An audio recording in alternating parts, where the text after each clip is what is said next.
Эфир Абхазского телевидения продолжает русская служба новостей. Здравствуйте. Центр избиркома Абхазии отложил рассмотрение кандидатур Астамура Какали, Астамура Оторба, Артура Анкваб в качестве кандидатов на выборах президента республики. Об этом руководитель ЦИК сообщил журналистам в среду, 24 июля. Именно это решение ЦИК и послужило поводом для Астамура Какали, Астамура Оторба и Артура Анкваб организовать пресс-конференцию. Какие проблемы озвучили участники пресс-конференции, какие вопросы обсудили с журналистами и как на это ответил ЦИК. Репортаж Алики Трапш. Главная тема пресс-конференции – вопрос переноса регистрации претендентов на высший государственный пост Абхазии Астамура Какали, Артура Анкваб и Астамура Оторба. На пресс-конференцию должны были прийти все трое претендентов в кандидаты на пост президента Абхазии, но с журналистами пообщался только Астамур Какали. На сегодняшней пресс-конференции, так мы условились, должны были быть и Астамур Оторба, и Артур Анкваб. Ну, по техническим причинам так получилось вот сейчас, что вот я с Астамуром только говорил, Оторба, Астамур Михайлович на встрече, он попытается успеть прийти, и в любом случае, даже если вот сейчас он не успеет прийти, по результатам завтрашнего заседания Центральной избирательной комиссии, мы втроем дадим развернутое интервью, и свое видение не только я представлю, и Астамур Айба, но и другие кандидаты, президенты и вице-президенты. Отвечая на вопросы журналистов, Астамур Какали рассказал о том, какими будут его действия в том случае, если ЦИК все же откажет ему в регистрации в качестве кандидата в президенты Абхазии. Он также выразил непонимание сложившейся ситуации. Вчера было заседание по нашему вопросу, по вопросу нашего штаба, по вопросу штаба Оторба и Анкваб.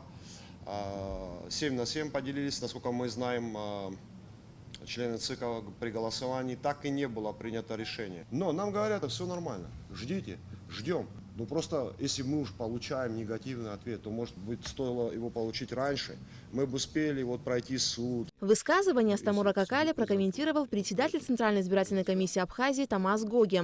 Он рассказал о том, как проходило заседание комиссии Центра избиркома 24 июля и почему вопрос рассмотрения регистрации Какали, Анкваб и Оторба был отложен. В состав Центральной избирательной комиссии по закону входит 15 человек. Но реально сегодня у нас 14 человек. А кворум достаточен 8 человек. Понимаете, большинство от списочного количества, когда работа комиссии признается законной, и в случае отсутствия кворума комиссия заседать не может. Поэтому кворум у нас был, но в связи с тем, что просто кворум недостаточен был для того, чтобы принять данное решение, решение разделилось как за и против, и решение не смогло быть принятым. Поэтому мы приняли решение дождаться последнего дня. Последний день гарантированно обязывает нас принять решение, даже если мы не сможем добиться явки большинства, подавляющего большинства членов Центральной избирательной комиссии. Центральная избирательная комиссия работает в рамках закона, и любая предвзятость исключена, подчеркнул Тамаз Гоги. Какие бы мнения в обществе не было, никто не задался целью кого-то, вы понимаете, там вот специально выводить из гонки. Я хотел бы предостеречь всех, чтобы обстановку не нагнетали. И если наше решение не устроит вот этих трех претендентов в кандидаты, они имеют право в течение 5-дневный срок обжаловать в Верховном суде наше решение, и окончательную точку может поставить только Верховный суд. Уже буквально завтра по этому вопросу Центральная избирательная комиссия Абхазии примет окончательное решение, и мы вам об этом обязательно сообщим. Алика Трапш, Степан Мартиросян, Тамаз Чиковани, Абхазское телевидение. Государственное управление Республики Абхазия по транспорту и Комитет промышленности, транспорта и энергетики Республики Южная Осетия заключили соглашение о международном автомобильном сообщении. Согласно соглашению, будет создан маршрут Сухум-Владикавказ-Цхинвал. В церемонии подписания приняли участие чрезвычайный и полномочный посол Республики Южная Осетия в Республике Абхазия Олег Бациев и начальник департамента стратегического сотрудничества Джемал Бганба. Документ с абхазской стороны подписал начальник государственного управления по транспорту Рабыстан Габлия, со стороны Южной Осетии председатель Комитета промышленности, транспорта и энергетики Бадрац Санакоев. Транспортное сообщение обеспечит приезд наших южноосетинских братьев в Республику Абхазию и обратно из Абхазии в Южную Осетию. Маршрут будет Цхинвал, Владикавказ, Сухум. Они будут курсировать, значит, не только в летний курортный сезон, круглый год. Я думаю, что сегодняшнее наше подписание – это еще один шаг к нашим братским отношениям. Мы сделали шаг на пути к укреплению торгово-экономических связей между двумя братскими республиками, в том числе в сфере туризма. Как известно, Республика Абхазия еще с советских времен была туристическим центром для всего Союза. В последнее время в Южной Осетии также активно развивается туризм, то есть у нас открываются свои собственные турагентства. И я думаю, что данное соглашение даст дополнительный импульс, позитивный, положительный импульс для развития данной отрасли. Из-за продолжительных ливневых дождей река Басла снова вышла из берегов. Она вновь подтопила участок вблизи здания МЧС пожарно-спасательного отряда по охране города Сухум. Кроме того, здесь существует и другая проблема – образование оползней. О том, с какими сложностями столкнулись сотрудники МЧС и какие работы необходимо провести, нам рассказал начальник пожарно-спасательной части номер 1 по городу Сухум Рустам Ханагуа. В прошлом году были проведены работы по очистке русла администрации города Сухум. Берег был расширен, но, однако, происходит после каждого дождя подмывание русла реки. Вода начинает бить на нашу сторону, и берег за эти несколько лет, с прошлого года, почти на 2,5 метра подмыло. И вы видите сами оползень. Все меньше и меньше территория остается. В свое время мы могли здесь подгонять машину нашу для заправки ее водой. Был специальный пандус. Здесь цинкары лежали, более укрепленное было, но вода, вот видите, подмывает, как всегда. И с каждым разом все больше и больше земля начинает осыпаться. Если не укрепить землю, дамбу, хотя бы какую-то дамбу, сооружение нужно обязательно, потому что в будущем оно будет еще хуже и хуже.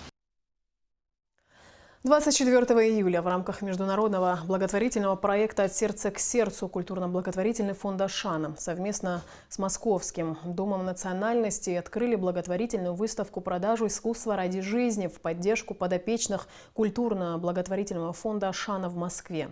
Всего на выставке было представлено 20 художников и около 40 картин в разных стилевых направлениях с использованием разных материалов.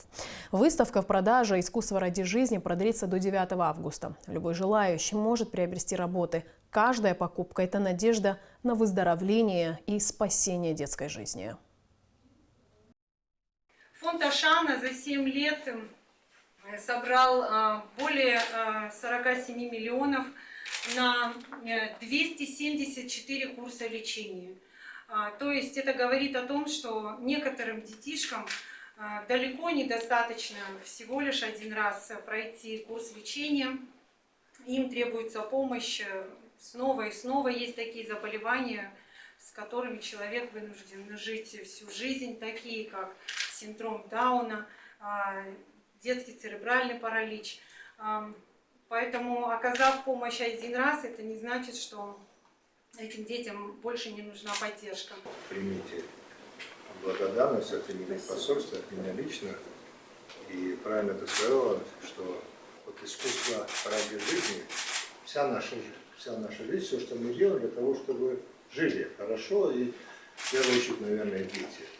Дети и те, кто особенно болеет, они заслуживают того, чтобы к ним было особое внимание.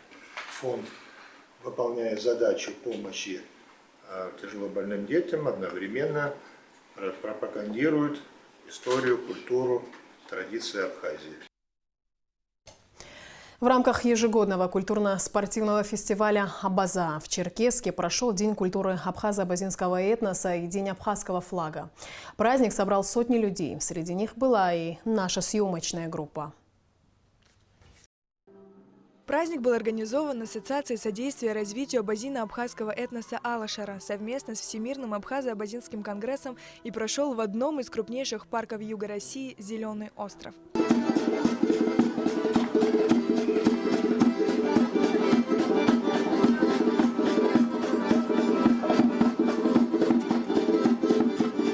На На праздничные мероприятия были приглашены делегации из Абхазии, Кабардино-Балкарии, Ставропольского края, а также представители абхазо-абазинской диаспоры Египта и почетный гость – посол по особым поручениям Министерства иностранных дел Абхазии Вито Гритани, специально приехавший из Италии. Buongiorno, anzi buonasera, visto l'orario. Сегодня День государственного флага Республики Абхазия. Я бы хотел поздравить весь абхазский народ, который сейчас находится в Абхазии и за ее пределами. Абхазская делегация состояла из 50 человек. Это спортсмены, начинающие журналисты, писатели, преподаватели из Абхазского государственного университета, а также представители Международного объединения содействия развитию абазино-абхазского этноса Алашара в Абхазии.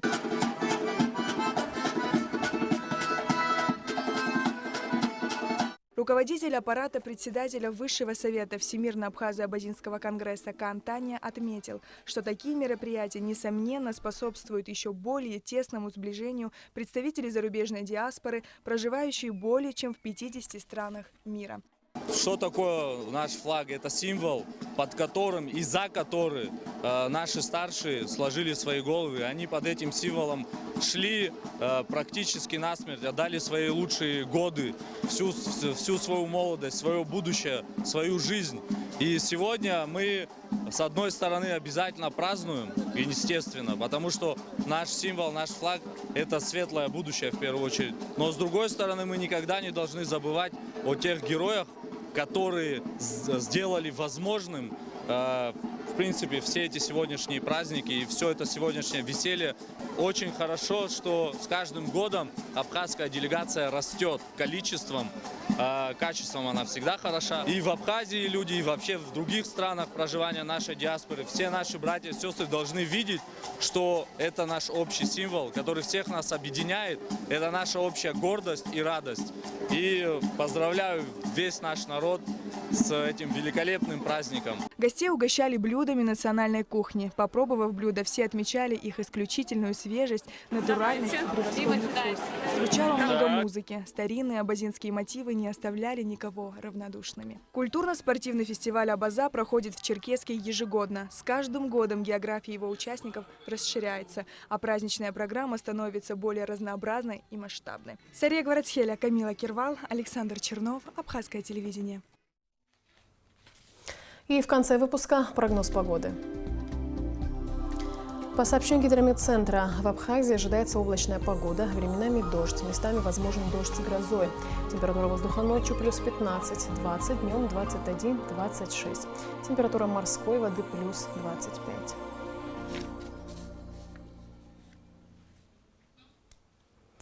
На этом наш выпуск завершен. Всего доброго и до встречи в эфире.